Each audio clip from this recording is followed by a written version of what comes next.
Hello, my name is Ren Warom, and you'll know that if you're watching this on my blog. If you're not watching this on my blog and you're watching this on YouTube, my blog will be linked below. I'm a writer of the weird and the dark and sci-fi, mostly weird sci-fi. I have a novella out called The Lonely Dark. For those of you watching on my blog, that's in the links to the side now because I changed everything. If you're on YouTube, that'll be linked below. You can go have a check it out on Amazon, read a sample of it, buy it if you like it. But I am not here to talk about my books. I could do that, but I don't really want to. I mean, I don't feel like that's a thing that I'm capable of doing at the moment. What I wanted to do for this was something different for my blog, because I've wanted to do something different for my blog for the longest time. I've been doing serial fiction and I was enjoying it to an extent. I did it for 3 years. I was writing it as well as for my blog. I was writing it for writealot.net. We were a collective of writers putting our work up on the internet. That's still going. And you should go check it out because there's some awesome writers on there. We lost one of our number last year, Stephen Godden. He is magnificent and he is sorely missed. His books are also on Amazon. You could go check this out. This is turning into one long plug. Sorry, not sorry. But yeah, I've written serial fiction for the longest time and I wanted to just get into doing normal blog stuff, but I didn't really know what to do.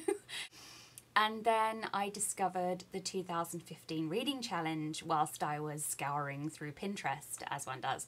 And I thought, wow, this is what I can do. Because one thing I don't do enough of, which is shocking considering I'm a writer and we need to, I don't read enough. It's just disgraceful, really. I only read, I think, about 12 books last year, which for me is utterly appalling. Got my coffee.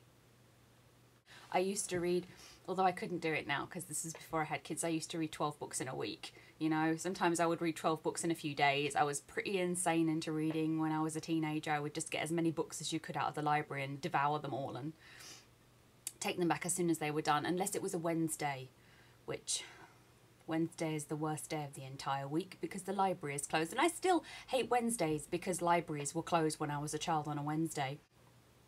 So it's important to read, and I don't read enough. And I also don't read widely enough. I tend to stick quite strongly in my genre, and there's quite a varied array of books on this reading challenge. So I'm going to be doing a blog series, or rather a blog series, on the Pinterest reading challenge, and that's going to go up probably every 2 weeks maybe.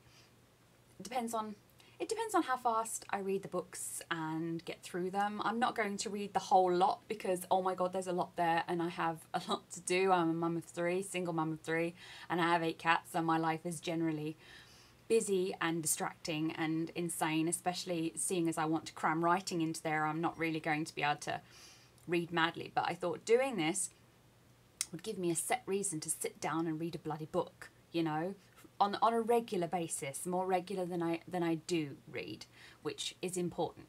So that's going to be one thing that's going to be happening. The first book that I'm going to be doing a video or a vlog review of is going to be Dust by Arthur G. Slade, and I will explain in that review why it has to be Dust and not Dust. Anyone who already watched Little Britain will know exactly why that's just a thing, you know.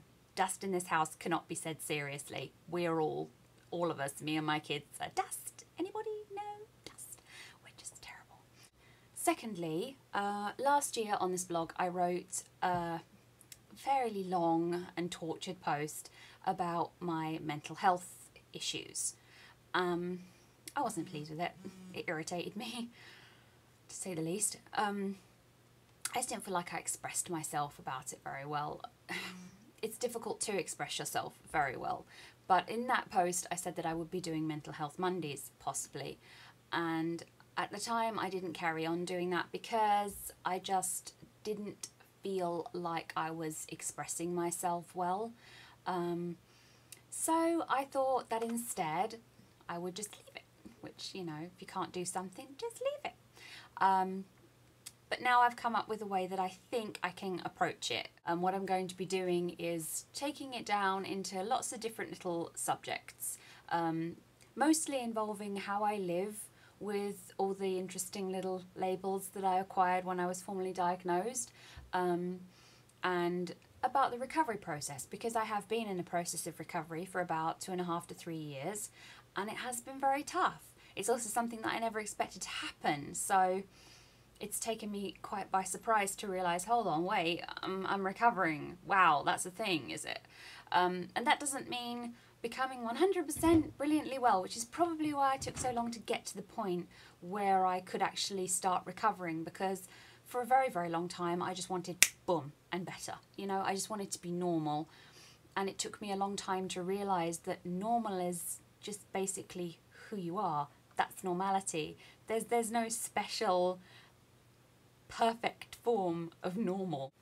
And of course, part of mental illness, part of long-term mental illness, is losing who you are.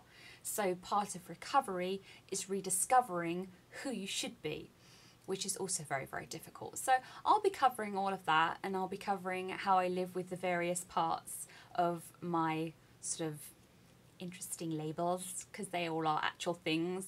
So I'll be going over all that and how I live with it now, how I cope with it, what happened for me during therapy, because I had psychotherapy for about 1.5 years, and I'll be going through that and what parts of it were helpful and what parts of it weren't, and also what psychotherapy is really about, because a lot of people think it's about going in there and lying on a sofa and telling them about your childhood, and it's not. It's actually not. It's about building blocks, basically. It's about building blocks for coping. So that's going to be going up, not every Monday, again, because I am busy and there are some things that I think I'll find it difficult to elucidate correctly, either in a vlog or by writing by hand. So I will try and get them up once every 2 weeks. Lastly is going to be just like a little series like on ... and it's just going to be my thoughts and feelings on things, my opinions, because everybody loves sharing their opinion, don't they? Not everybody loves hearing an opinion, but the joyous thing about having your own blog and having your own channel on YouTube is that it gets to be all about your opinion. Yay, egotistical!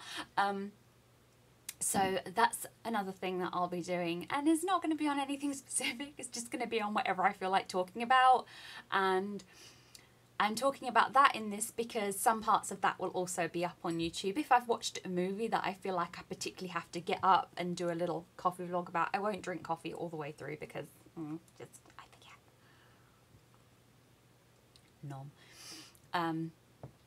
But yeah, that'll be there as well. Anyway, thank you for watching this, and I hope you'll come back and watch some of the book reviews that I'm going to be doing, and I hope you'll come back and look at the mental health vlogs. I hope they are helpful to anyone. I think, yeah, there's a lot of people doing mental health vlogs, but we all have very, very different experiences, and I found myself watching some mental health vlogs on here and thinking at first, yes, I know exactly what you're talking about, and then they go off on sort of like their personal journey. I'm like, well, no, and I'm sure people watch them and think, yes, that's exactly how I felt at that point, but also I felt that there's people like me who've watched and thought, oh no, not quite, maybe we're not so alike, and maybe I still am quite alone in that part of it. And I just want to give a different viewpoint so that if there's anyone out there who has more of my experience, they will be able to watch it and think, no, I'm not alone. Especially people who've suffered from long-term mental illness, as I have. It's wrecked decades of my life. It's controlled decades of my life.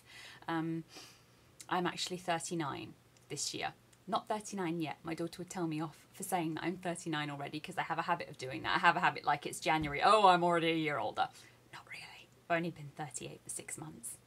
Honestly, I actually thought I was older. When I was 37, when I turned 37, I thought I was turning 38. Or was that when I was turning 36? I thought I was turning 37. Either way, I added a year onto my life at some... Who the fuck does that? Who does that? Who the hell does that? No one does. No one adds years onto their life. Only me. Yeah. Anyway, goodbye, and thank you all for joining me. I shall see you soon.